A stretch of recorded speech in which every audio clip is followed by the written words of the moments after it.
Salut Caroline, Bonjour Tom. comment ça va? Eh ben écoute, plutôt pas mal. Et toi? Ça va, oui, merci. Écoute, ça me fait plaisir de t'avoir sur ce podcast.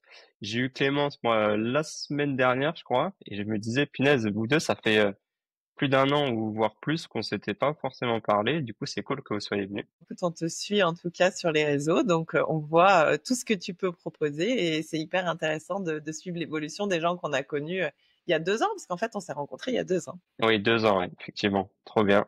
Bah, écoute, on va démarrer. Ce que je te propose, c'est que tu te présentes en une seule phrase, dire voilà qui tu es et ce que tu fais. Alors, ben, je m'appelle Caroline Cholet, j'ai 48 ans, je suis maman aujourd'hui d'un garçon qui a 17 ans, donc d'un ado, qui me laisse beaucoup de temps, donc ça c'est cool et ça me permet de me focaliser sur mon activité, qui est l'accompagnement au changement des femmes qui sont en perte de sens, essentiellement professionnelle, soit suite à un burn-out, soit par ennui, ou peut-être même suite à une épreuve de vie compliquée. Et je les accompagne pour qu'elles trouvent leur alignement et qu'elles trouvent le job de leurs rêves, j'ai envie de dire même la vie de leurs rêves, parce que quand tu as trouvé le job de tes rêves, en fait, ça te permet de t'aligner complètement dans ta vie. Souvent, c'est le cas, ouais. Trop bien. Bah, écoute, on va pouvoir en apprendre davantage, mais avant tout, j'aimerais bien qu'on reparte à la base et de Ouais. savoir un petit peu finalement dans quel cadre Caroline elle a vécu. Est-ce que tu avais des parents entrepreneurs? Est-ce que tu as des frères et sœurs? J'aimerais bien savoir un petit peu Ok. comment tu te situais. Alors, moi, je suis l'aînée. J'ai un frère qui a 4 ans de moins de moi. Je suis née dans une famille où mon père était, on va dire, intrapreneur. Il n'était pas entrepreneur, mais il était vraiment à la source de plein de changements dans toutes les entreprises dans lesquelles il était.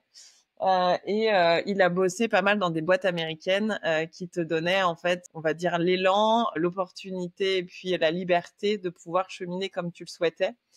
Pour moi, une âme d'entrepreneur avec une fibre commerciale puisqu'il était directeur commercial. À la base, il a commencé dans les photocopieurs chez Rank Xerox comme beaucoup de Mhm. commerciaux de l'époque. Et puis, il a évolué dans l'informatique industrielle et donc dans la CAO, dans la FAO, enfin plein de logiciels, on va dire, qui à l'époque ont connu un gros essor. Et puis, eh bien, il est devenu directeur Europe du Sud. Enfin voilà, il a pris vraiment beaucoup d'ampleur. C'était donc un papa que je voyais pas beaucoup. Une maman au foyer qui se plaignait de pas voir son mari beaucoup. Donc moi, j'ai grandi dans ce contexte-là, en fait, avec peut-être les frustrations de ma mère et puis les ambitions de mon père, avec, tu vois, une vision différente de la vie familiale. C'est-à-dire une maman qui espérait construire une vraie vie de famille, mais qui était très souvent seule, et puis un papa qui pensait qu'il fallait ramener beaucoup d'argent pour que sa femme en fait n'ait pas de manque. Mhm. Donc voilà. Ce qui a amené à entre mes 10 ans et mes 13 ans, mes parents ont vécu une période de grosse tension pour finir par divorcer quand j'ai eu 13 ans. Et donc à partir de là, les choses ont un peu changé, même si dans le quotidien, elles n'ont pas tellement changé, puisque mon papa était pas plus là. Euh, Sauf que tous les 15 jours, on devait aller chez lui. Et là, ça changeait beaucoup de choses, parce qu'en fait, on redécouvrait ce que c'était que la vie avec un père. Et un père qui savait pas forcément faire avec ses enfants. Donc ça a été un changement pendant un certain temps parce que il a décidé de déménager à un moment, il a trouvé une nouvelle femme, donc ça a pas duré tant de temps que ça. Et puis moi, à partir de mes 17-18 ans, j'y suis beaucoup moins allée et je me suis beaucoup autonomisée, on va dire, par rapport à ça, et j'ai pris beaucoup de liberté. Mais néanmoins, un papa qui a été très présent dans le début de ma vie, on va dire, professionnelle, puisque moi, j'ai fait des études en marketing et en communication. Ouais, j'ai été J'ai- demandé voilà ton parcours un petit peu voilà, scolaire. j'ai fait les FAP à Lyon. Alors qu'à la base, j'avais passé un bac scientifique, donc tous mes potes, ils partaient en médecine, en kiné, ils partaient ailleurs. Et moi, en fait, j'avais à cœur de faire de la pub. C'était ça mon délire, Ouais. en fait, hein. C'était faire des films publicitaires. Alors pourquoi des films? Parce que j'adorais raconter des histoires, j'adorais mettre en scène les gens. J'étais plutôt dans l'ombre, tu vois. J'étais plutôt celle qui disait comment il fallait que ça fonctionne, comment est-ce que je voyais les choses. J'étais rarement devant la caméra. Mais en fait, j'aimais ce côté en fait orchestration des choses. Mmh. Donc, le plus court parcours pour moi, c'était quand même d'aller dans la pub plutôt que d'aller dans le cinéma. Donc, j'ai peut-être choisi la simplicité aussi parce que à l'époque, les écoles qui étaient sur Lyon étaient pas reconnues par l'État. Il fallait aller à Paris, mais mes parents n'avaient pas forcément les moyens en fait de m'autoriser OK. ça.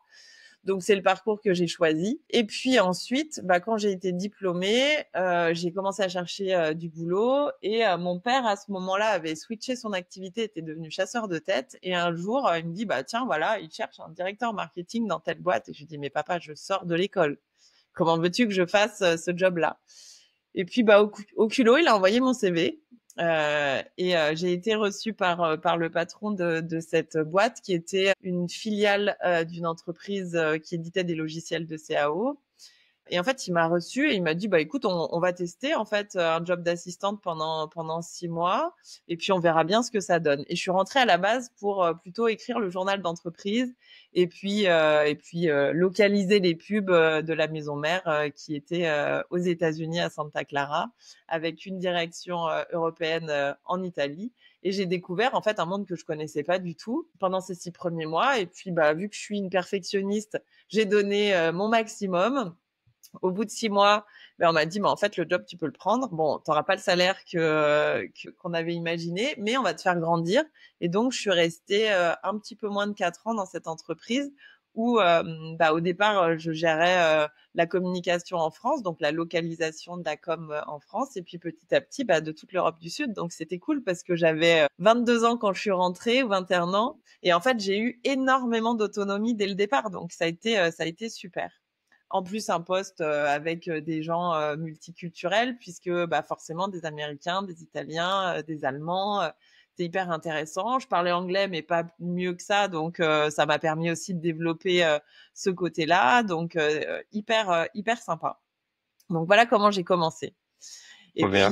puis ensuite, j'ai évolué dans différentes structures. J'ai commencé donc vraiment en entreprise et puis moi mon rêve c'était de bosser en agence, donc forcément j'ai reconnecté avec le rêve d'aller bosser en agence de pub. Donc j'ai commencé par une agence d'abord de relations presse parce que c'était plus simple, c'était l'agence que j'employais en fait quand j'étais en entreprise. Puis derrière, j'ai postulé pour moi dans l'agence qui était avec la plus de notoriété à l'époque, qui était Saatchi et Saatchi. Et en fait, on m'en avait tellement parlé à l'école que c'était un peu un rêve d'intégrer cette OK. agence. Donc, j'ai appris le métier de chef de pub à ce moment-là. Ensuite, je me suis rendu compte que dans une agence qui appartient à un grand groupe, tu as beaucoup moins d'autonomie et de liberté que dans une agence indépendante. Donc, je suis allée travailler dans une agence indépendante pendant 5 ans où je suis devenue directrice conseil, donc où j'ai vraiment commencé en fait à accompagner des clients. Puis ensuite, j'ai été démarchée par un chasseur de tête où on m'a proposé un autre poste. C'est d'ailleurs là que j'ai Qui rencontré, n'était pas ton père d'ailleurs? qui n'était pas mon père. Donc, ce qui veut dire que Mmh. exactement. Et j'ai rencontré Clémence là-bas, j'y suis restée 5 ans, je suis arrivée comme directrice de clientèle et puis j'ai fini, on va dire, bras droit du directeur dans une agence qu'on a vraiment fait évoluer sur l'innovation, sur plein de nouvelles choses, des choses où on a intégré à l'époque et c'était il y a plus de 15 ans de la réalité augmentée où on a intégré de la 4D en vidéo, enfin des choses Mmh. assez novatrices et où on était vraiment pionniers et où je me suis beaucoup amusée. Et puis quand tu es passionné comme moi et que tu kiffes ton travail et qu'à côté forcément tout n'est pas rose, moi j'avais je pense peut-être reproduit des choses, tu vois, qui se sont passées avec mon papa, mais j'ai beaucoup bossé et donc, je me suis peut-être un peu détournée de ce qui se passait dans ma famille. Donc, j'ai divorcé. J'ai, on va dire, encore plus investi cette zone du travail.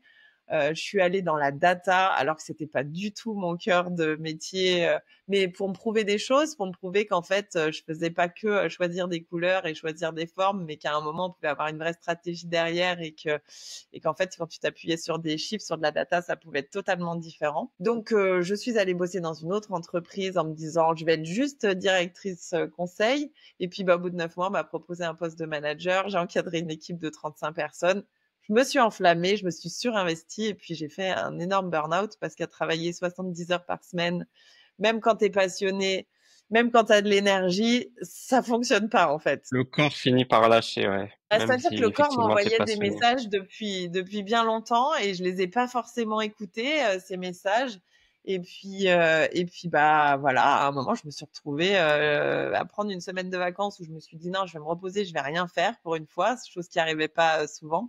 Et le lundi matin, j'ai pas pu me lever. Mon corps, il a dit stop. En fait, il s'est dit non, non, on va rester couché. Et je suis restée 3 mois bien handicapée en pensant que j'avais un souci beaucoup plus important en fait que ce qui était en train de se passer. Donc à partir de là, bah, j'ai commencé à essayer de comprendre ce qui s'était passé.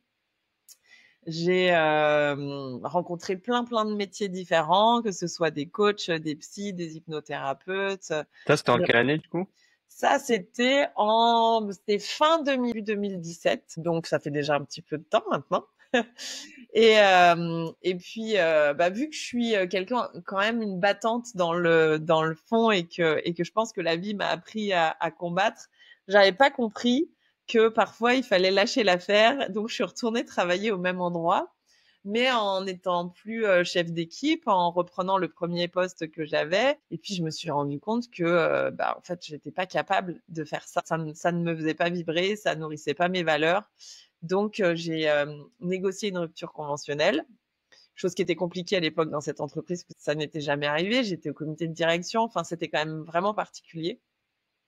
Et je me suis dit, bon, t'as passé 3 mois couché à essayer de guérir quelque part de ce qui t'est arrivé, même si j'étais pas forcément malade, c'était plutôt une succession de symptômes. Je me suis dit, je vais m'octroyer 3 mois de vacances. Donc c'est vraiment ce que j'ai fait. J'ai pas fait grand chose. Et pendant cette période-là, bah, j'ai été recontactée bah, par la même Clémence qui me dit, moi, je travaille à tel endroit. Ce serait bien que tu viennes faire ce que tu faisais dans la dernière entreprise. On est une toute petite équipe, on est 15, c'est familial. Tu vas pas y mettre la même énergie. Rencontre mon patron et on verra bien. Donc j'ai rencontré son patron, je lui ai expliqué tout ce qui m'était arrivé. Bon, il se trouve que ce patron, il avait fait un burn-out aussi, il avait divorcé aussi. Enfin, il y avait plein de points de convergence qui Ok, faisaient que ouais. il était en capacité d'entendre ce que j'étais capable de lui dire et que j'ai pas travesti en fait mon expérience. Et je lui ai dit, moi je veux bien venir, mais à telle condition, c'est-à-dire j'avais imposé un salaire, j'avais imposé des horaires, j'avais imposé en fait un cadre. Et je me suis dit, il dira jamais oui, c'est pas possible. Bon, bah il a dit oui. Donc du coup, en septembre, je suis repartie travailler. C'était septembre 2017. Je suis repartie bosser en fait dans cette agence. Et il m'a fallu 8 mois pour retrouver à peu près tous les mêmes mots dans le corps que ceux que j'avais eus avant et me rendre compte Ok. qu'en fait, je les voyais arriver et leur dire en fait, je vais pas pouvoir continuer parce que mon corps est en train de me dire un truc. Je l'ai déjà pas complètement écouté avant. Là, je vais essayer de comprendre en fait ce qu'il me dit. Donc, bah, je suis repartie. J'ai commencé à faire un bilan de compétences, à faire des formations et des formations sur totalement autre chose parce que j'avais découvert pendant cette période le yoga, le pilate, la méditation. Donc, je me suis dit, tiens, essaie de voir si te former à ça, ça peut pas essayer de te faire comprendre en fait des choses entre le lien corps-esprit. Donc, j'ai commencé par ça. D'abord le pilate, ensuite la méditation. Puis, bah, quand tu te dis, je suis maintenant que j'ai fait une formation en pilates, peut-être que je peux donner des cours et pendant ma période de réflexion, ça peut peut-être m'aider en fait à cheminer. Donc c'est ce que j'ai fait, mais pour donner des cours de pilates, bah, en France, il faut avoir un diplôme d'animateur sportif. Donc je me suis inscrite à une formation où tu avais des jeunes de 18 ans qui étaient inscrits. Moi, j'en avais 42, donc c'était quand même pas le même délire. Mais ceci dit, ça a été hyper intéressant en termes de posture, d'humilité, de se dire tiens, j'avais même un stage à faire je me suis dit putain, c'était moi qui prenais des stagiaires qui avaient 20 ans et là en fait, j'en ai 42 et en fait, mon maître de stage, il va avoir 20 ans. Ça a été super compliqué déjà. Donc du Ouais. coup, bah, j'ai quand même réussi à trouver on va dire un maître de stage qui avait à peu près mon âge, mais par contre tous les coachs ils avaient 25 ans, donc c'était Oui. En plus, assez c'était les prémices, je crois, du yoga, des choses comme ouais, ça. c'était C'était le ça. démarrage, ouais. C'était en fait bah, avant le Covid, tu vois, avant l'essor Ouais. qu'il y a eu. Et puis bah, quand tu es en formation d'animation sportive, tu fais pas que les activités en fait qui te plaisent. Hein. Tu vas aussi faire du renfort musculaire, des abdos fessiers, du biking, enfin des choses que t'avais pas forcément imaginé un jour donné comme cours. Hyper challengeant parce que Je suis quelqu'un qui, même si j'ai évolué dans l'univers de la communication, même si j'ai appris à parler en public, je suis quelqu'un de timide au fond, enfin en tout cas avec plutôt un côté assez réservé avant de s'exposer. Donc ça a été hyper compliqué de se mettre en mouvement et de devoir parler en même temps. Et j'avais pas imaginé ça parce que forcément, vu que j'avais l'habitude de parler devant des groupes, je me suis dit bon, c'est bon, là 10 personnes, 15 personnes, allez max 30, ça va le faire. Et ben hyper challengeant parce qu'en fait ton corps dit des choses, ta voix dit autre chose, et puis tout ce qui se passe en backup dans ta tête en te disant putain j'aurais dû dire ça, j'aurais dû faire ça. Enfin ça a été hyper Mm. challengeant. Mais j'ai fini par me sentir bien dans cette posture et puis ça me demandait pas le même effort intellectuel que tout ce que j'avais fait avant. Donc je me suis octroyé une pause pendant laquelle bah j'ai donné je crois 18 heures de cours par semaine, ce qui est quand même un peu intense en fait pour Oui. euh, pour pour un prof. Généralement, tu es Ouais, plus ça fait autour combien de cours? des Ouais. 12 15 heures quoi. C'est déjà pas mal. Mais moi, je bossais dans 8 clubs. Enfin voilà. En plus, j'étais dans Lyon. Je faisais beaucoup de routes. Mais j'étais ok avec ça parce que par rapport aux 70 heures que je passais intellectuellement et à avoir des clients à Paris, à Strasbourg, voilà, c'était beaucoup plus confort pour moi. Et je pense que je me suis vraiment restaurée là-dedans. Pendant que je faisais ça, j'étais en formation de coaching de vie Ok. pour comprendre, parce qu'à la base je savais pas, je voulais pas forcément devenir coach. J'étais venue chercher des outils, comprendre en fait comment on pouvait à travers des outils bah essayer bah justement de peut-être mieux se cadrer ou en tout cas comprendre comment on pouvait choisir certaines choses, parce que moi le choix avait toujours été très compliqué pour moi.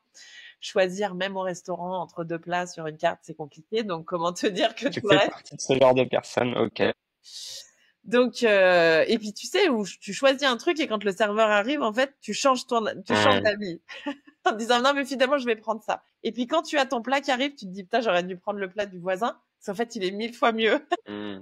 Ouais. Donc ça a toujours été compliqué pour moi les choix. Donc voilà, donc je fais cette formation de coaching de vie. Et puis le formateur nous pose une question dès le départ, c'est pourquoi vous êtes là? Qu'est-ce que vous êtes venu chercher? Je lui réponds bah en fait j'aimerais aider les autres à ne pas traverser la même chose que ce que j'ai traversé pendant mon burn-out. Et là, il m'a regardé, il m'a dit déjà, quand tu t'aideras toi-même, ça sera déjà pas mal. Donc, chemine et puis tu verras en fait comment derrière tu feras et qu'est-ce que tu en feras de cette formation. C'est une formation qui a duré 14 mois, une formation qui pour moi a été En l'équivalent physique ou en ligne, du coup? en physique, puisqu'à l'époque en fait Ok. c'était en Ouais, c'était pas physique. encore. Donc c'était un week-end par mois où pendant 48 heures tu vivais 48 heures d'introspection. Donc moi j'aime bien dire que c'était comme si tu avais fait 10 ans de psy en fait cette formation. Donc j'avais vu des psys avant et là je me suis dit waouh, ça va bouger pas mal de lignes, ça va changer pas mal de choses. J'ai traversé toute mon histoire, qu'elle soit familiale avec le divorce de mes parents, mais ça remonte aussi à ta naissance, comment t'es né, mon propre divorce, mais avant il y a eu la naissance de mon fils. Il y a eu aussi, moi j'ai perdu un bébé avant d'avoir mon fils, donc tu vois en fait de retraverser toutes ces épreuves là. Puis le burn-out, puis comprendre en fait comment est-ce que tu peux cheminer en fait avec toutes ces épreuves. Et puis je me disais un truc, il y avait une espèce de croyance que j'avais qui était de me dire pour être coach, il faut être exemplaire. Puis je me disais mon parcours il est pas du tout exemplaire en fait, comment je vais faire? Ouais, Et problème puis de légitimité, quoi. ouais, et puis Syndrome de l'imposteur. j'ai compris qu'en fait toutes les expériences que j'avais pu vivre et toutes les failles que j'avais pu quelque part déceler, la manière dont je m'en étais sortie ou dont j'avais réagi étaient des sources d'inspiration justement peut-être pour avancer, cheminer différemment et qu'en fait c'est pas parce que tu as tout réussi dans la vie que tu es exemplaire. C'est plutôt comment est-ce que tu réagis par rapport à certaines choses et comment est-ce que ça peut inspirer les autres, que ce soit un exemple ou pas. En fait, chacun vient chercher ce qu'il a besoin de venir chercher. Et en comprenant ça, j'ai compris que j'avais pas besoin de montrer que le côté positif ou battant que j'avais à l'intérieur de moi, mais que je pouvais aussi dévoiler avec beaucoup d'authenticité ce qui m'était arrivé et comprendre ce que d'autres vivaient parce que je suis pas la seule à vivre tout ce que j'ai vécu. Il y a plein d'autres gens en fait qui le vivent Et ça me rend peut-être plus humaine, un peu moins Wonder Woman que ce que je voulais bien montrer, en tout cas dans ma vie de tous les jours. Donc tout ça, ça m'a permis après de me poser la question de qu'est-ce que je veux en faire concrètement, puisque au milieu de tout ça, le Covid est arrivé, donc les clubs ont fermé, donc je me retrouvais de quelqu'un qui avait retrouvé, on va dire, un minimum de salaire, même si c'était pas exactement ce que je voulais faire. Tout ferme, comment je vais faire? Je me retrouve quelque part à donner des cours dans mon salon alors que je voulais du contact humain. Enfin, comment on fait? Et à partir de tout ça, je me suis dit, maintenant que j'ai un diplôme de coaching en main, je peux peut-être alterner et essayer de voir comment est-ce qu'on peut travailler à la fois le corps sur certaines choses, l'esprit sur d'autres. Et puis, au milieu, il y a quoi? Il y a le cœur, il y a les émotions. Et comment est-ce qu'on peut aller accueillir ces émotions, chose qui est toujours hyper compliquée dans notre société et qui est toujours compliquée pour moi. Mmh. Je crois pas que ce soit parce qu'on accompagne qu'on a les clés de tout en soi et qu'au contraire, en fait, on est toujours en cheminement. Donc, j'ai complété mes formations avec une formation au MBTI. Donc, c'est vraiment une analyse de ta personnalité pour que tu comprennes justement une vision positive de ta personnalité, quelle qu'elle soit. Parce que quand on te dit ouais, Caro, t'es plutôt réservée, tu mets du temps à réfléchir sur certaines choses. En fait, c'était pas forcément valorisé par la société, ce genre de choses. Et en fait, de comprendre que dans mon profil, il y a des valeurs, en fait, il y a des choses positives, et donc le fait de faire ça, je me suis dit c'est génial, en fait, je vais pouvoir accompagner les gens pour qu'ils voient que quel que soit leur parcours, quel que soit leur type de personnalité, ils ont des atouts. Et donc, à partir de ces atouts, comment est-ce que tu peux les valoriser? Et puis, quels sont peut-être tes potentiels axes de développement? Mais avant tout, de commencer par ce que tu sais faire. Et ce vers quoi, en fait, c'est plus naturel de le faire. Donc, peut-être un peu l'inverse de tout ce que j'avais appris, qui était de se dire, bon, je suis timide, faut parler, faut aller se forcer, machin. Faut vendre. Ouais, mais moi, j'aime pas forcément vendre, en fait. Moi, j'aime bien discuter, j'aime bien parler avec les gens. Donc, comment est-ce que je peux mettre en œuvre, en fait, ça dans mon quotidien? Et donc, j'ai compris plein de choses. Et puis, j'ai commencé à accompagner des gens. Donc, au départ, un peu par opportunité, parce que les gens savaient que je me formais à ça et que ils voulaient tester. Donc Et ça, puis, c'était post-Covid, hein, c'est ça? C'était après ouais, c'était juste 2021 à peu après le près. premier confinement, en fait. Et puis, pendant ce confinement, je me suis posé plein de questions. Comment tu vas vivre? Comment, enfin voilà, tellement parlant, financièrement parlant, comment tu fais en fait pour subvenir à tes besoins? Et donc à ce moment-là, j'ai cherché plein de choses. Sur Facebook, j'avais trouvé une pub d'une personne qui cherchait un coach qui était formé à la méditation pleine conscience. J'ai fait un CV en 5 minutes. Je l'ai envoyé en me disant, on verra bien. Ça se trouve c'est une connerie. Il se trouve que la personne que j'ai rencontrée derrière ça, c'est la personne avec qui je travaille le plus depuis 4 ans et demi. Donc, c'est une nana qui a créé un programme pour gérer les crises d'angoisse, en fait. Enfin, se dire, tiens, je fais des crises d'angoisse, qu'est-ce que je peux en faire? Qu'est-ce que ça dit de moi? Et comment je transforme tout ça? Bon, en accompagnant et en me testant sur ses clients, je me suis rendu compte que non seulement j'avais fait un burn-out, mais j'avais de l'angoisse généralisée et que je faisais aussi des crises d'angoisse et depuis toute petite. Donc, ça a amené aussi d'autres leviers de compréhension. Et puis, vu que j'avais peur que ça marche pas complètement non plus, j'avais postulé à un poste en temps partiel à l'EM Lyon, qui est une école de management assez connue à Lyon et de laquelle, en fait, je suis diplômée. Moi, j'avais fait cette formation en formation continue quand j'avais 35 ans pour devenir manager.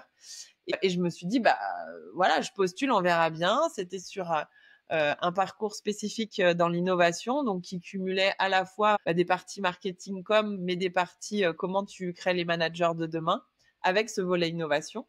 Et en fait, la nana qui pilotait ce projet, elle avait besoin de quelqu'un pour l'assister, mais quelqu'un pour l'assister avec, on va dire, un couteau suisse, de se dire, tiens, je peux coacher à des moments, à d'autres moments, je vais pouvoir donner un cours de yoga, à d'autres moments, tiens, tu vas peut-être être juge sur des projets innovation. Donc, j'étais un peu le mouton à 5 pattes qu'elle cherchait. Donc, quand j'ai posé ma candidature, elle me dit, c'est génial, mais je vais jamais pouvoir te payer ce que tu mérites. Je lui ai dit, en fait, c'est pas grave, là, moi, j'ai juste besoin de payer mes factures.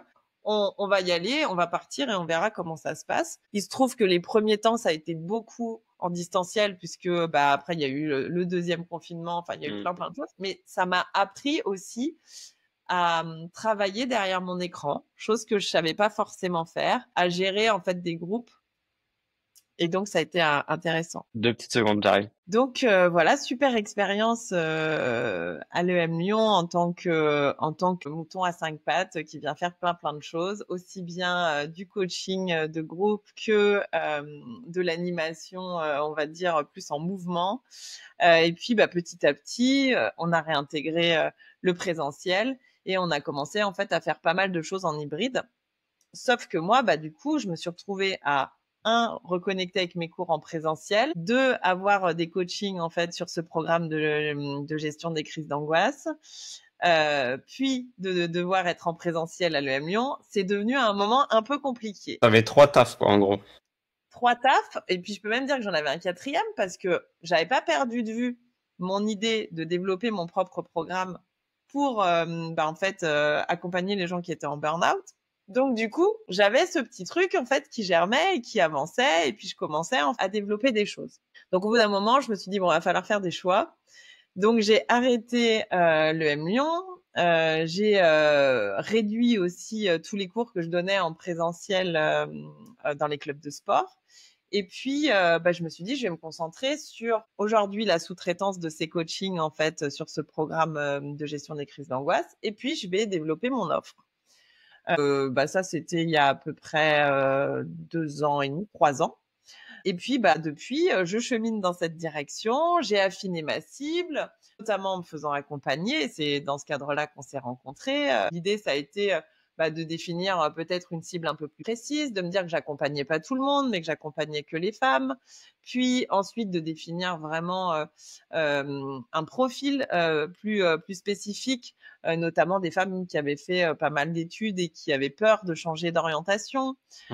Et du coup, des femmes qui avaient partagé, on va dire, des choses que moi j'ai vécues, à savoir cette perte de sens ou alors cet épuisement parce qu'à un moment tu sais plus comment gérer les choses avec ton job, ta famille et différentes autres passions que tu peux avoir quelque part, voir tes amis, partir en vacances, voilà. Donc ça, c'est hyper, ça a été hyper, on va dire compliqué pour moi de faire des choix, mais en même temps salvateur parce que du coup tu avances vers quelque chose qui est quand même vachement plus précis et qui permet de commencer à avoir des résultats. Donc j'ai commencé en fait à lancer une première promotion pour vraiment accompagner des femmes dans l'univers de la reconversion professionnelle.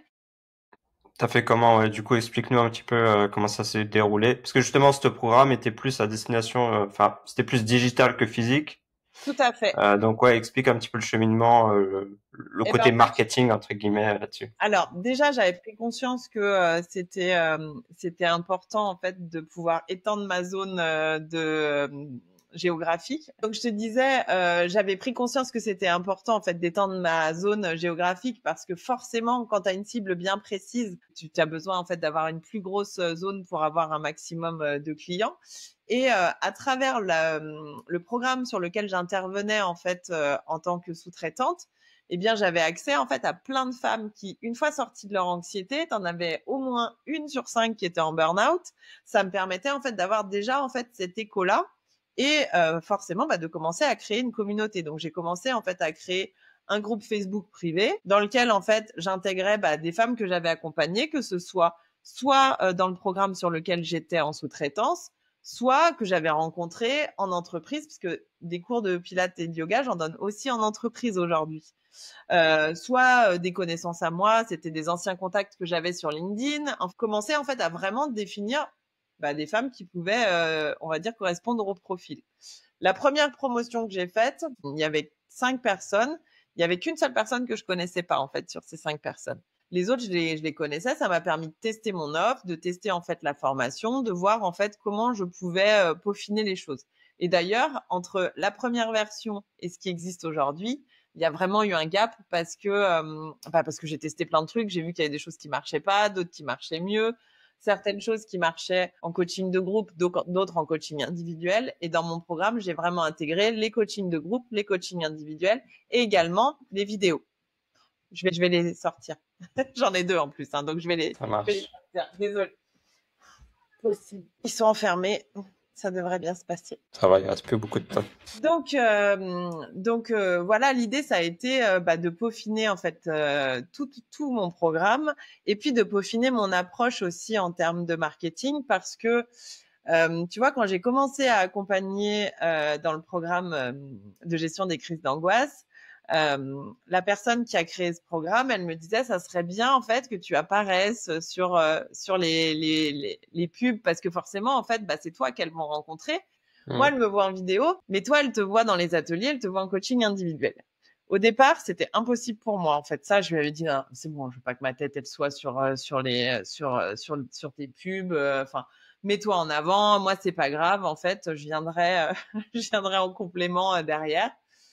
Et en plus, à ce moment-là, en fait, je voyais vraiment ça comme une espèce d'ego surdimensionné, de dire en fait, tu viens t'exposer, enfin un petit peu comme si c'était une star alors que t'en es pas une. Enfin, j'avais vraiment ce côté-là en fait qui était hyper compliqué en moi. J'ai pas mal changé là-dessus. Et la preuve en est, c'est que j'ai créé maintenant un programme avec elle, en fait, quelque chose qui est un spin-off de son programme et du mien, en fait, et on a mis les deux à l'intérieur. On l'a lancé le mois dernier, et en fait, aujourd'hui, oui, je suis à côté d'elle. Je suis en pub exactement, tu vois, comme ce qu'elle voulait il y a peut-être 4 ans. Et j'ai compris qu'en fait, tu passais d'un marketing produit comme ce que moi j'ai pu faire pendant 20 ans avec des entreprises ou un marketing corporate où c'est le logo, c'est les valeurs que tu vas mettre en avant, que aujourd'hui, en fait, la marque, c'est moi. Et c'est hyper compliqué, on va dire personnellement, de l'intégrer comme ça. Mais une fois que tu comprends ça, en fait, tu vas valoriser ce que tu es. Et du coup, ça me permet de valoriser mon authenticité, de me dire que j'ai pas besoin d'aller chercher quelque chose de parfait comme ce que je pouvais aller chercher à l'époque pour les entreprises où le logo, la pub, la vidéo devaient être parfaites. En fait, aujourd'hui, j'accepte que les choses, elles soient juste faites. Et fait, c'est mieux que parfait, en fait. Donc, mais ça a été un vrai cheminement. Enfin, je Oui, pense ça a dû te réellement. mettre des barrières, je pense, du fait de ton background dans le marketing qui était pur et dur, physique en plus, pas du C'est tout ça. digital. Hyper compliqué pour moi. En fait, j'avais l'impression d'être obligée de déconstruire tout ce que j'avais quelque part conseillé, vendu avant. En fait, tu sais, je me disais, mais en fait, je fais l'inverse de tout ce que j'ai dit pendant 20 ans. Et à un moment, il y a une espèce de schizophrénie en toi en te disant, ouais, mais en fait, je sais que c'est ça qu'il faut que je fasse, donc je vais y aller. Et puis après, il y a tous les freins et toutes les résistances que tu peux avoir. Et je crois vraiment que ces freins, si j'avais pas été un minimum accompagnée par différents coachs, ils seraient encore là. Et je peux même dire qu'ils sont encore là, hein, parce que je deal encore avec tous les jours, de se dire, tiens, est-ce que ça, tu le postes? Est-ce que c'est OK? Est-ce que ça va pas te desservir? Est-ce que t'es pas en train de dévoiler quelque chose que tu veux pas dévoiler? Et vu que je suis quelqu'un qui, une fois que je suis en confiance, je vais pouvoir bien parler, parfois je me dis même, ah putain, t'as dit ça? Mais comment c'est possible, en fait? Alors Ok. que je crois vraiment que c'est quand tu touches ces petites aspérités, justement ces moments en fait d'authenticité, que t'es vachement plus juste que quand tu essaies de contrôler complètement toute ta com. Ouais.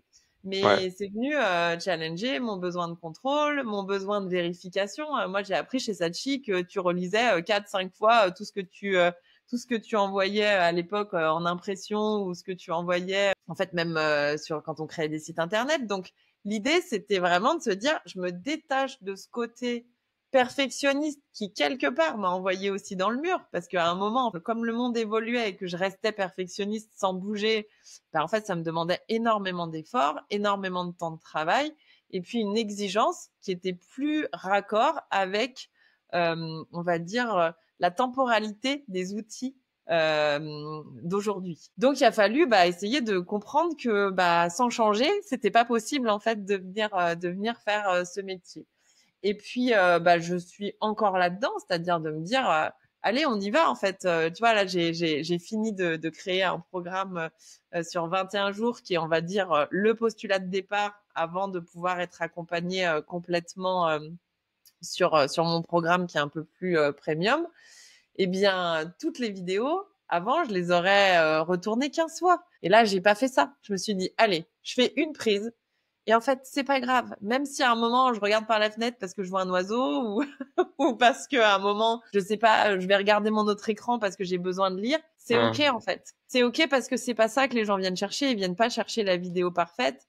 ils vont venir chercher en fait ce que tu as vraiment besoin de leur apporter, qui est beaucoup plus de l'ordre de raconter ton histoire et peut-être quelles sont les questions à se poser quand on est dans la même situation ou quel outil a pu m'aider.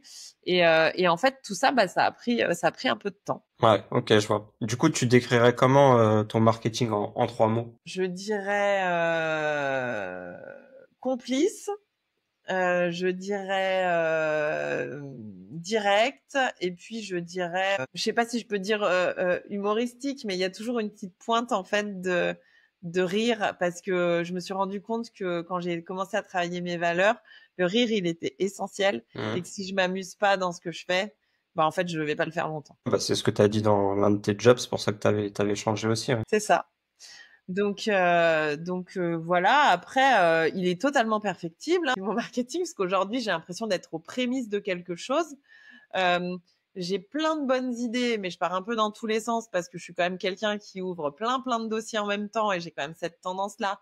Donc, j'essaye de me canaliser là-dessus. Je découvre aussi pas mal de choses avec l'IA qui sont pas de ma génération. Hein. J'ai 48 ans, c'est pas forcément simple d'intégrer en fait ces nouveaux outils. Mais je me rends compte qu'en fait, quand j'ai une idée, de discuter aussi avec ChatGPT, ça m'apporte en fait des compléments, et ça m'apporte en fait plein de choses sur comment choisir. Tiens, je dois choisir entre ça et ça. Comment est-ce que je peux choisir et avec quel levier? Et je trouve que c'est un peu, enfin en tout cas moi ça m'aide beaucoup par rapport à mon incapacité de base à avancer en fait sur un seul chemin.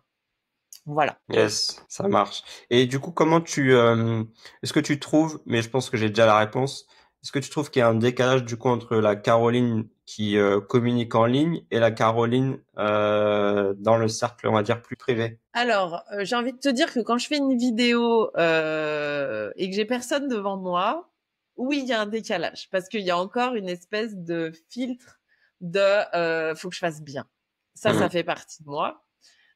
Mais si on parle pendant voilà 20 minutes, 30 minutes, au bout d'un moment, en fait, il se passe un truc, c'est que je suis plus dans cette notion de contrôle, je suis plus dans la Caroline que tu vas voir si tu vas manger avec elle, si tu la vois en dehors, qui est beaucoup plus de l'ordre du partage, de l'échange, de la discussion, que de se dire faut tout contrôler. Même si dans la vie de tous les jours, il y a plein de choses que j'essaie de contrôler. Hein.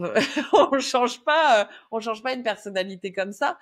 Mais je me rends compte que petit à petit, je prends conscience de quand je veux contrôler, et je me dis, allez, respire, c'est ok, tout va bien. En fait, il n'y a pas d'enjeu énorme. Tu es juste là, en fait, pour faire quelque chose qui te plaît. Et à partir du moment où je sais que je suis dans quelque chose qui me plaît, eh bien, je le sens dans mon corps. Et donc, ça va forcément, en fait, aider plein de choses. Ouais. Par contre, quand il y a quelque chose qui me plaît pas, que j'ai pas forcément mesuré avant, je sais que j'ai mon corps qui va se raidir, j'ai plein de choses qui vont se passer. Et donc ça, c'est un super indicateur. Aujourd'hui, je le vois vraiment comme quelque chose qui m'aiguille sur mes choix, en me disant, tiens, là, t'étais tendu quand même. C'est pas bien normal, en fait, d'être aussi tendu que ça. Il doit y avoir un truc qui est pas raccord avec ce que tu cherches, ou qui est pas raccord avec ce qui te fait vibrer. Donc t'es peut-être pas dans ta zone de génie, ou là où tu as envie en fait de venir apporter quelque chose. Ok, je Donc ça vois. m'arrive de plus en plus, tu vois, quand je donne des cours de pilates ou de yoga, parce qu'en fait aujourd'hui je sais que c'est moins raccord avec ce que j'ai envie de faire. J'en ai quand même conservé, parce que ça me permet d'avoir un contact avec des gens en présentiel, et j'ai besoin de ce contact. Je me rends compte que si je reste, tu vois, hier je suis restée toute la journée à la maison seule avec un écran. Alors bien sûr que j'ai coaché des gens, j'ai vu des gens à travers un écran, mais c'est pas la même chose que de sortir à un moment et de se dire je sors un peu de ma grotte. Et pour moi, vu que c'est quelque chose qui était pas évident de sortir de sa grotte, de communiquer, si je reviens dans ce cocon, je vais avoir quelque part beaucoup de mal à ressortir, beaucoup de mal en fait à garder ce côté très communicant que j'ai développé avec les années. Et je sais que c'est une de mes forces malgré tout, donc le perdre, c'est un peu dommage. Comment tu arrives à prendre ton parcours professionnel, les qualités, des compétences, et tu arrives à le retranscrire aujourd'hui sur ton parcours entrepreneurial? Hormis que Alors, tu as tout déconstruit en termes ouais. marketing, mais voilà, est-ce qu'il y a d'autres choses que justement tu te sers, où tu te dis, tiens, j'ai bien fait d'avoir été là, ça me sert Alors, aujourd'hui? ouais, je vois ce que tu veux dire. En fait, à un moment, je suis passée d'un extrême à l'autre parce que vraiment de se dire, en fait, tout ce que j'ai appris, bah, en fait, ça marche pas, donc je vais passer de l'autre côté. Et puis, à un moment, je me suis dit, attends, je vais pas oublier quand même tout ce que j'ai fait pendant 20 ans. Je me suis rendu compte que ça avait beaucoup, beaucoup d'assises et que peut-être même ma légitimité en tant que coach, elle était sur ce que j'avais pu apprendre avant. Je te prends 2 exemples. Le premier, c'est par exemple quand je donnais des cours de pilates ou de yoga dans un club dans lequel je travaille plus aujourd'hui, il y avait un manager qui m'appelait des fois sur des remplacements. Et mon meilleur ami qui est coach sportif, il me disait mais pourquoi il t'appelle toi? Je veux dire, il a des coachs qui sont 1000 fois plus expérimentés que toi, pourquoi il t'appelle toi? Et je me suis posé cette question et du coup, j'ai fini par lui poser et il m'a dit, bah, c'est bien simple. Toi, t'arrives, tu demandes aux gens comment ils vont. Tu leur demandes si dans quel état d'esprit ils sont, de quoi ils ont envie. À la fin de ton cours, tu pars pas en fait en repliant tes affaires, tu vas discuter avec les gens. Et en fait, ça c'est ce que j'avais appris dans mon ancien métier. Et quelque part, en fait, d'intégrer le fait que quand t'arrives, t'es pas juste payé pour faire juste ta presta, mais t'arrives en fait aussi pour du contact humain. Bah, c'était hyper important de me dire que ça, je le gardais. Donc ça, c'est vraiment au niveau humain et je le garde en fait, quelles que soient en fait mes interactions avec tout le monde. Et puis il y a autre chose qui s'est passé, c'est que l'année dernière, j'ai refait une formation en fait pour, on va dire, mieux gérer son entreprise, qui était de l'ordre du voilà, avoir un peu de contrôle de gestion, un peu de fiscalité, de la stratégie d'entreprise. Et moi, j'avais passé à l'EM Lyon un programme spécifique pour ça, qui me permettait ensuite, quand je dirigeais une entité au sein de l'agence dans laquelle j'étais au comité de direction, bah, de gérer mes chiffres, d'avoir des indicateurs, de reporter en fait à mon patron et en même temps de pouvoir faire des analyses sur ces chiffres. Chose que je faisais pas du tout dans mon business parce que je m'étais dit ah c'est bon, t'as fait un burn-out en faisant ça, on est bien d'accord, les chiffres on va plus du tout les toucher, je veux plus en entendre parler. J'ai refait cette formation l'année dernière et je me suis dit mais Caro en fait tu sais tout faire et tu l'as jamais appliqué à ton entreprise. Comment c'est possible? Et donc, bah, depuis, je chemine là-dessus, je mets en place, en fait, des choses. Alors, je les mets en place doucement parce qu'il y a toujours cette peur d'en faire trop et d'avoir peut-être trop d'indicateurs par rapport à ce que j'avais avant, où c'était quand même très, très chronophage tout ce que Ouais. je faisais. Mais bon, je me rends compte qu'aujourd'hui, on peut automatiser des choses qu'à l'époque, on n'automatisait pas. Enfin, il y a plein, plein de choses qui me permettent de me dire, en fait, j'ai géré une boîte qui gérait des millions. Donc, en fait, bah, c'est pas parce que tu fais peut-être 10 fois moins de chiffre d'affaires que tu dois pas utiliser les mêmes outils parce que ces outils en fait peuvent te permettre justement de gagner en lecture à travers en fait tes chiffres de comment tu peux augmenter ton chiffre d'affaires, comment tu peux augmenter ta marge, comment est-ce que tu peux être plus performante, comment est-ce que tu peux revendre à des clients qui sont déjà là parce que c'est plus simple de revendre à des clients qui te connaissent Ouais. plutôt que d'aller prospecter sur des clients qui t'ont jamais vu. Donc il y a vraiment ce côté de se dire en fait ce que j'ai mis en place à l'époque, bah, qui était pour moi, oui, on va dire faire de l'argent pour faire de l'argent. Aujourd'hui, je peux aussi l'intégrer dans mon entreprise, même si mon entreprise elle a une vocation de servir quelque chose qui pour moi a plus de sens et qui est pas de l'ordre de la réussite financière, mais qui est de l'ordre de combien de personnes je vais accompagner. Et donc, du coup, bah, en accompagnant un max de personnes, je vais avoir plus d'impact. Et si mon impact, il est plus grand, je vais avoir la sensation, en fait, de mieux nourrir quelque part mes valeurs et ma raison d'être, en fait, ici. Ok. Donc, voilà, j'ai modifié, en fait, les choses par rapport à ça et je me rends compte que bah, je suis capable, en fait, puisque j'ai été capable de le faire pour les autres, pourquoi ne pas le faire pour moi? Et du coup, comment tu décrirais ta stratégie marketing idéale là pour vendre ton accompagnement, enfin tes différentes offres? Alors aujourd'hui, ma stratégie, elle se base plus sur chaque personne que j'ai accompagnée en faire un ambassadeur pour qu'il me recommande auprès d'autres personnes. Ok. C'est vraiment ça en fait que j'ai mis en place parce que je me sentais plus à l'aise avec ça. Mais en même temps, je suis en train de me renseigner sur comment, on va dire, faire de la pub, mais de la pub efficace en ligne parce que bah, forcément, ça a un impact différent. C'est que tu vas toucher des gens qui te connaissent pas. Et que jusque-là, à chaque fois que j'ai essayé de faire de la pub, je l'ai fait de manière un peu déconnectée en disant tiens, je mets un budget, on verra bien ce que ça donne. Est-ce que les gens ils viennent à mon webinaire, machin. Et franchement, c'était pas terrible ce que j'ai fait parce qu'il n'y avait pas une vraie strat. Donc j'ai compris plein de choses. J'ai écouté plein de choses et je me dis, en fait, cette partie-là, j'ai pas forcément envie de la faire moi. Je vais la sous-traiter, en fait, à quelqu'un qui va le faire bien. Donc là, je suis plutôt, tu vois, en train de chercher à qui je vais le sous-traiter.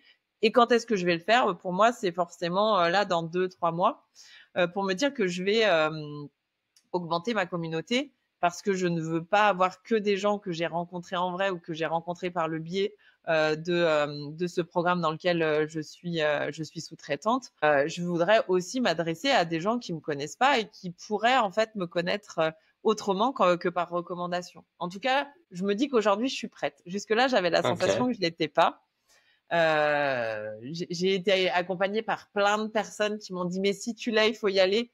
Il y a quand même quelque chose qui est importante pour moi, c'est de me dire que quand je sens que je suis pas prête, de pas y aller, parce que par le passé j'ai fait des choses trop vite, peut-être trop intenses, et que mon corps m'a dit stop, en fait ça va pas. Donc là aujourd'hui je sais que je suis prête, mais il m'a fallu peut-être 2 ou 3 ans à partir du moment où j'ai commencé à entendre qu'on me donnait ce conseil-là, mais je l'étais pas. Peut-être j'avais pas la bande passante intellectuelle, émotionnelle, de me dire c'est bon, on y est. Parce que j'ai compris à travers le burn-out que on est composé beaucoup d'énergie et que cette énergie, en fait, c'est important de voir comment on la dépense, mais aussi comment, en fait, on la génère.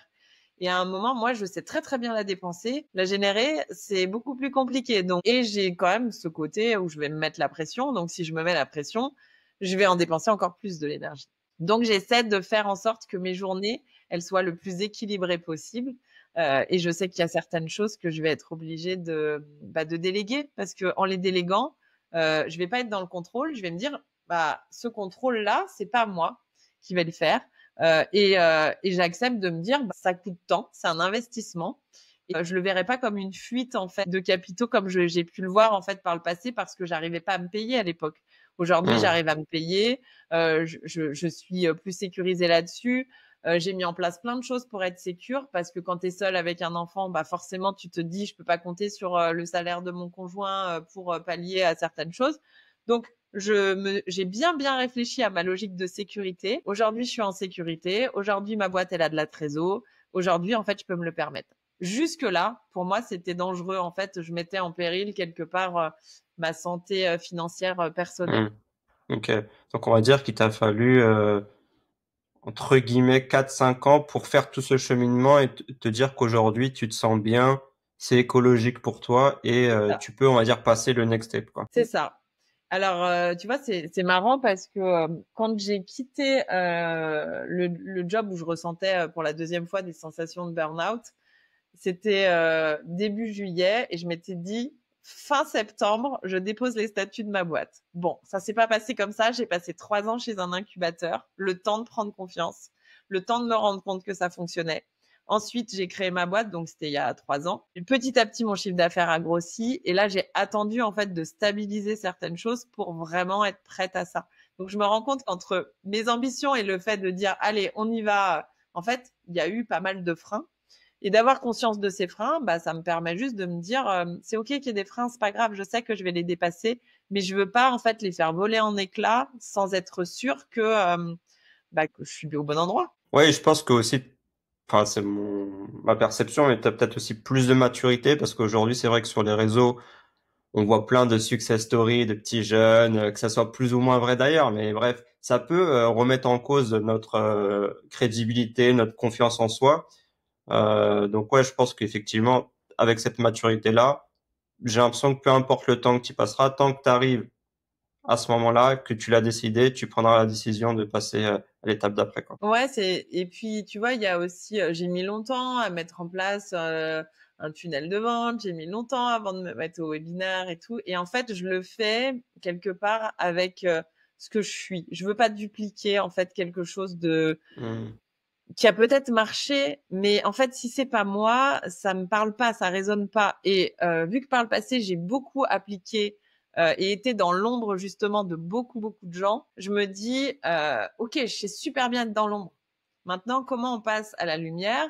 Comment est-ce qu'on y va? Et comment est-ce que tu y vas avec cette sensation d'être en sécurité, de pas être exposé complètement comme ce que tu voulais pas faire?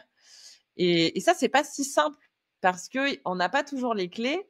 Et parce que quand tu es dans cet univers digital, tu testes des choses et tu apprends de tes tests. Donc, parfois, tu vas tester quelque chose et t'es peut-être pas au bon endroit, en fait. Et tu vas te dire, ouais, mais ça reste, en fait. Quelque part, ça aura existé.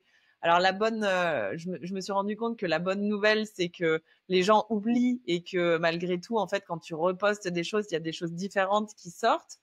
Et même la manière dont tu t'exprimes, la manière dont tu positionnes, en fait, ton offre, en fait, tout peut évoluer. Et moi, j'avais quand même ce côté de me dire, ah putain, quand t'as lancé un truc, en fait, c'est figé, t'as pris un engagement, c'est ça que tu dois faire et tu dois pas sortir de ça. Bon, j'ai vachement évolué là-dessus. Et oui, tu peux le dire, c'est ça m'a apporté, en fait, de la maturité, du vrai test and learn, en fait, de l'itération, de se dire, je vais pas rester campée et avoir mon esprit figé sur le truc que je pensais faire, même si je suis quand même têtue, hein, donc. Mais je vais essayer d'écouter ce qui se dit et de voir comment ça résonne en moi et de voir si ça marche. Et franchement, sur les webinaires, j'avais l'habitude de faire comme j'avais envie, ça marchait pas. Du jour où j'ai appliqué, en fait, exactement, de me dire, attends, je reprends la trame, je me pose pas de questions, oui, ça marche mieux. Donc il y a aussi ce côté, je vois bien que en fait parfois j'ai pas besoin de tout réinventer. Il y a des choses qui marchent très très bien sans qu'on soit obligé d'y mettre sa petite touche perso, parce que la petite touche perso qu'on va mettre, peut-être elle va faire dévier la trajectoire, en fait, de la personne qui est en face dans son processus de décision, alors que tu sais qu'elle a besoin de toi, tu sais que vous êtes les bonnes personnes pour vous rencontrer, mais ça va pas au bout, quoi. Yes. Du coup, toi, c'est quoi ton canal, comment dire, ton réseau social que tu utilises le plus pour justement communiquer? Alors, j'utilise Facebook, Instagram et LinkedIn. J'utilise les trois. Ok. En fait, tout ce que je publie sur Insta, ça publie en fait sur Facebook, sur mon compte pro. Mais je fais des tests en postant des choses en perso. Tu vois, là, il y a pas longtemps, c'était quand? C'était lundi.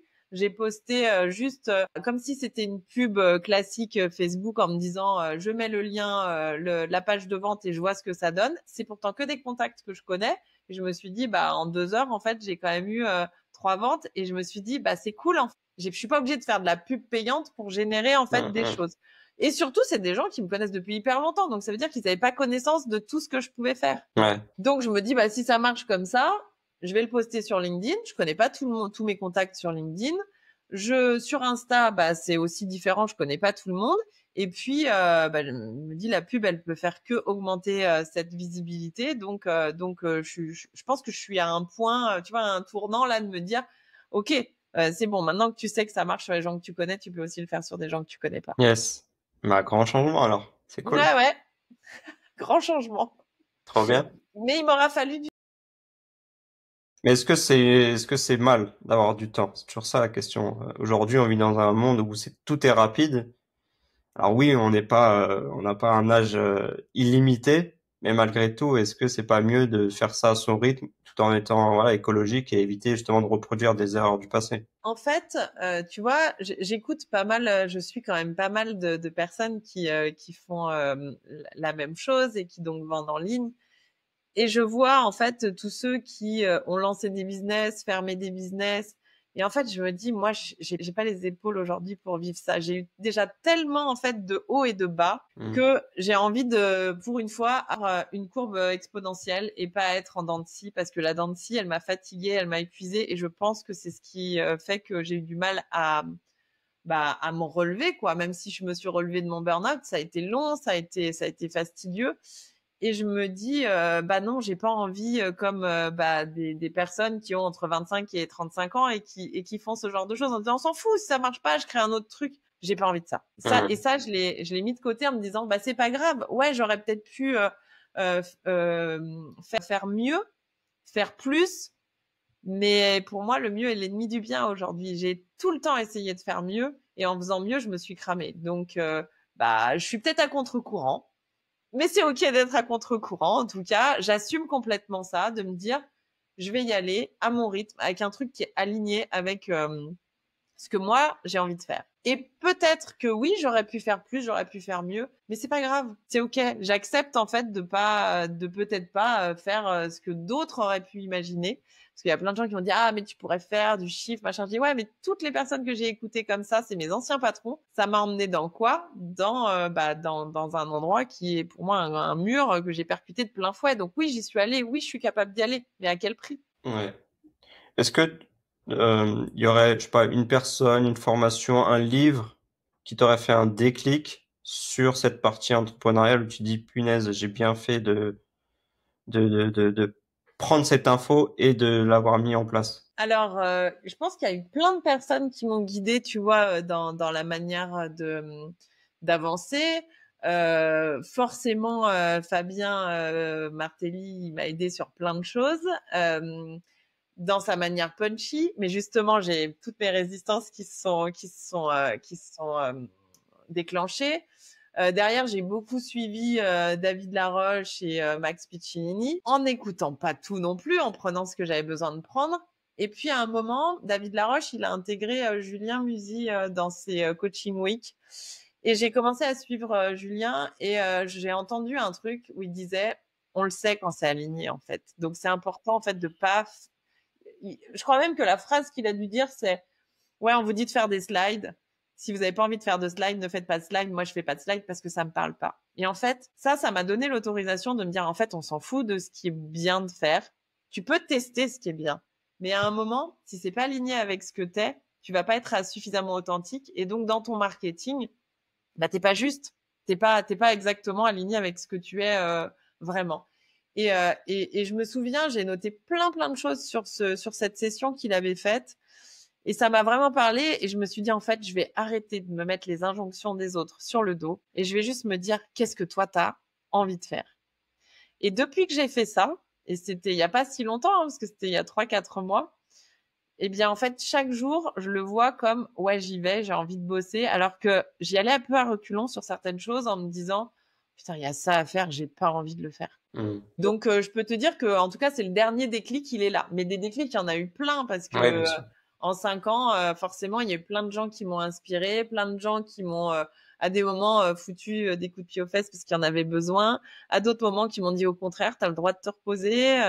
Et quelque part, toutes ces personnes, elles ont été sur mon parcours et elles font aussi partie de mon histoire. Est-ce que tu penses aujourd'hui, du coup, que t'as, entre guillemets, réussi? C'est quoi la définition de la réussite? Et est-ce qu'aujourd'hui, tu penses que t'as réussi? Alors, la réussite, c'est marrant. Tu vois, quand je suis partie de l'entreprise dans laquelle j'ai fait mon gros burn-out, j'avais envoyé un message d'au revoir qui disait euh, que la réussite, c'est juste être là où on doit être au moment où on sent qu'on doit être à cet endroit-là et que c'était aussi pour ça que je partais. Euh, Parce que aux yeux des autres, j'avais tout réussi. Et c'était vrai dans mon mariage, hein, quand j'ai divorcé, les gens m'ont dit comment ça, tu divorces, mais t'avais un super mari, t'avais une super maison, t'avais un super truc. Puis après, j'avais un super boulot, j'étais au comité de direction de ma boîte et tout, c'était génial. J'avais réussi au sens de la société. Mais pour moi, j'avais rien réussi parce qu'en fait, j'étais pas alignée avec ce que je voulais faire. Je crois que la réussite pour moi, c'est vraiment être aligné et être dans quelque chose d'agréable, même si le chemin n'a pas forcément été agréable tout le long pour y arriver. Voilà, je peux dire que j'ai la sensation de réussir chaque journée quand je me suis fixé un objectif dans la journée, tu vois, et que je l'ai atteint. J'ai appris à célébrer aussi des petites réussites, choses que je faisais jamais. Ça a changé beaucoup de choses. Quand j'ai rencontré mon chéri, ça fait pas très très longtemps qu'on est ensemble, ça fait 9 mois. Il m'a dit c'est quoi ton mot préféré? Je lui ai dit c'est le mot gratitude, mais il y a 10 ans je le connaissais pas en fait ce mot-là. Je savais même pas ce que ça voulait dire. Je crois que la première fois que je l'ai entendu, je suis allée chercher dans le dictionnaire ce que ça voulait dire, parce que vraiment en fait c'était une notion qui était complètement en dehors de tout ce que m'avaient appris mes parents, mes amis, mon métier.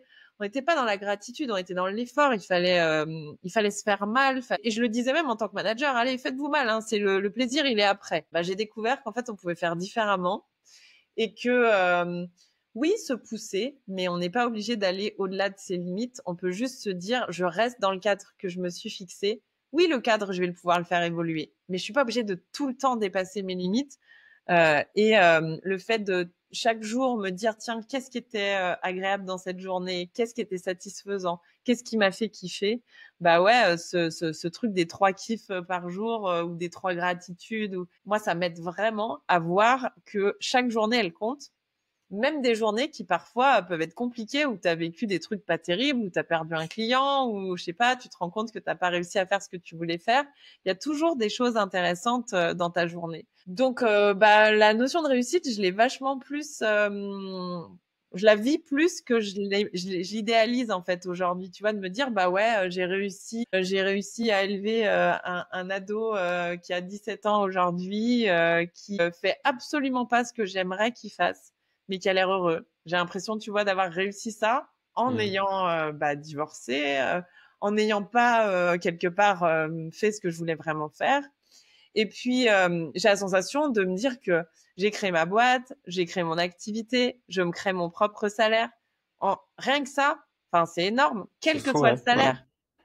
Est-ce que la Et Caroline de 18 ans ou 22 ans, quand elle a démarré, elle aurait pensé ça? alors, peut-être qu'elle y croyait au fond d'elle, parce que je pense que j'ai toujours eu l'âme d'un entrepreneur. Et puis, il y a quelque chose que je t'ai pas forcément dit sur ma mère, même si elle était mère au foyer. Quand elle a divorcé, ma mère, en fait, elle a créé un commerce et elle avait cette âme-là parce que ses parents l'avaient en fait, parce qu'ils étaient Ok. entrepreneurs.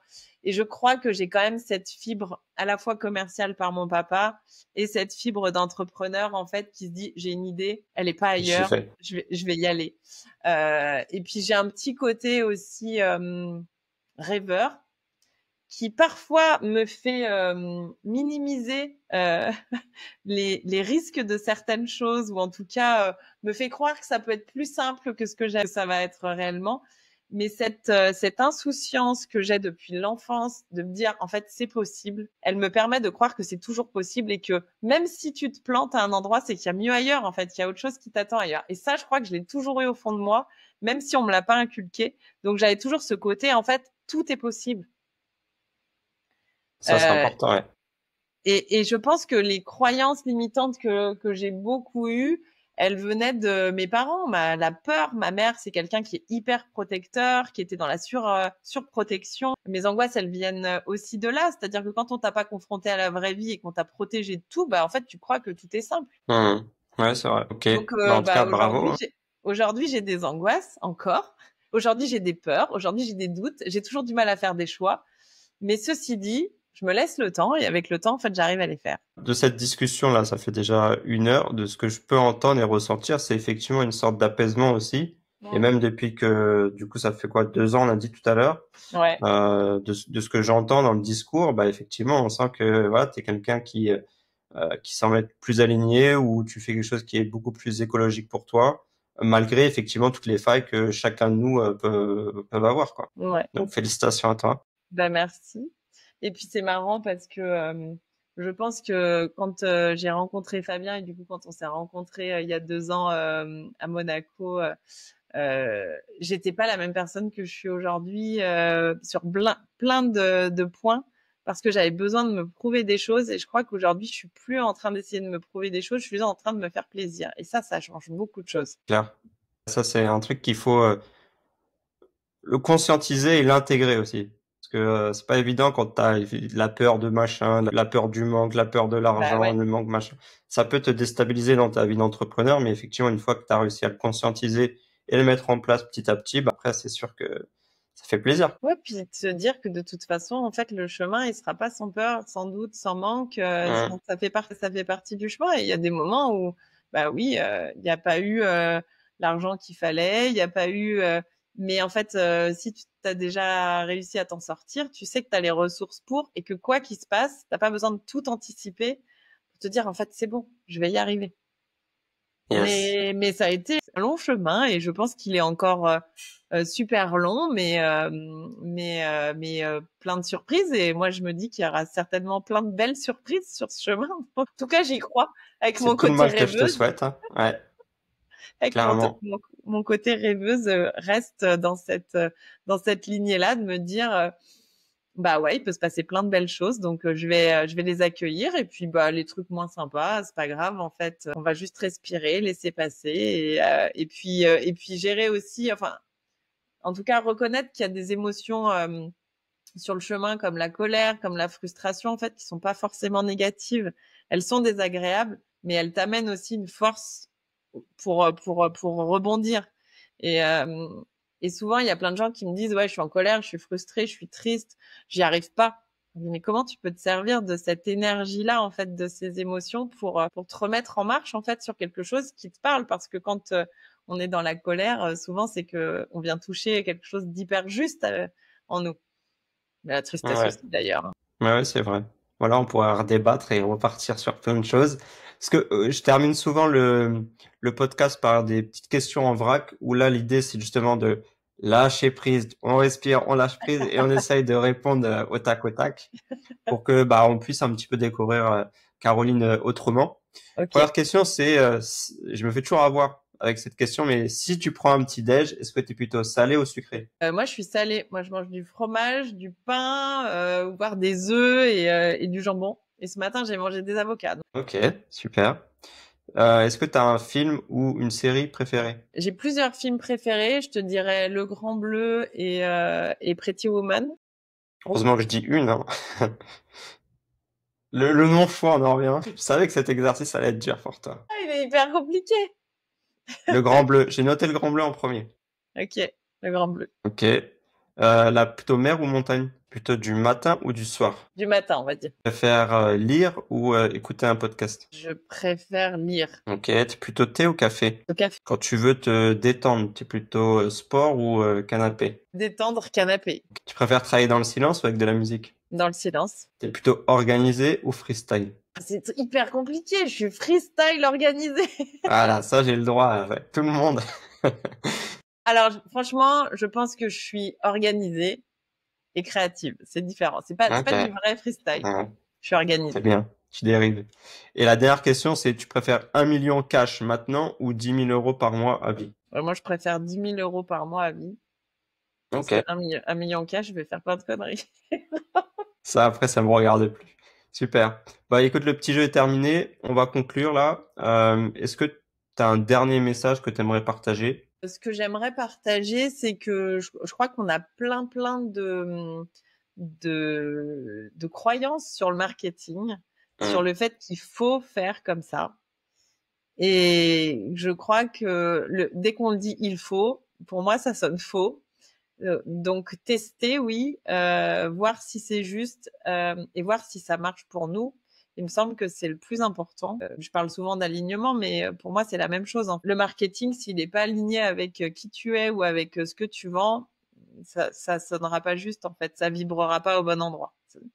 Donc voilà, je pense que c'est là-dessus qu'on peut conclure. Yes. Super. Bah, en tout cas, merci à toi. Ce qu'on fera, c'est qu'on mettra de toute manière en description tes réseaux sociaux et aussi, pourquoi pas, le lien de ton accompagnement si bah, des personnes, des femmes qui nous ont écoutés ont reçu l'appel, ont entendu l'appel. Ok, Et puis, bah, en tout cas, bah, je te souhaite le meilleur. Et puis, je te merci. dis à très vite. À bientôt, Tom, en tout cas. Merci beaucoup. Ciao. Ciao.